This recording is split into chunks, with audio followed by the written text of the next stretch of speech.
बिस्मिल्लाहिर्रहमानिर्रहीम। अस्सलाम वालेकुम।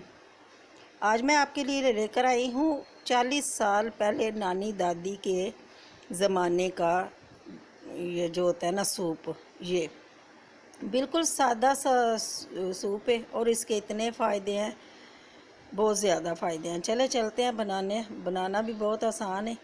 एक कढ़ाई लेंगे, उसमें आप जितना आपकी मतलब मर्ज़ी हो ना, जितना आपके पास चिकन हो वो डाल लें। अगर आपके पास देसी चिकन मिल जाए तो सुभान अल्लाह, वरना दूसरा चिकन ही ले लें। ये मेरे पास आधा किलो चिकन है और उसमें 2 गिलास पानी डाला है और लहसुन के बारीक बारीक जवे और अदरक के बारीक बारीक जवे काट लिए थे। आप चाहे तो कूट के भी डाल सकते हैं।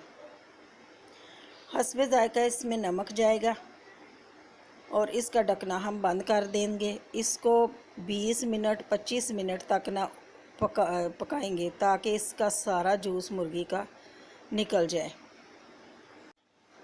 ये देखें 20 से 25 मिनट हो चुके हैं। मुर्गी का सूप बिल्कुल रेडी है, सूप इसका निकल चुका है और अब हम इसको उतार लेंगे। आप चाहें तो मज़ीद इसको उबालना चाहें तो उबाल लें।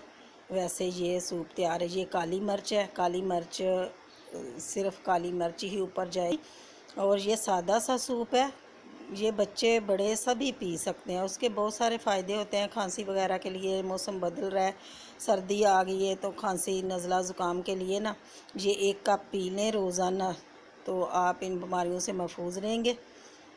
अल्लाह ताला आपको अपनी हिफ्ज़-ओ-मान में रखे। दुआ में याद रखना। अल्लाह हाफिज़।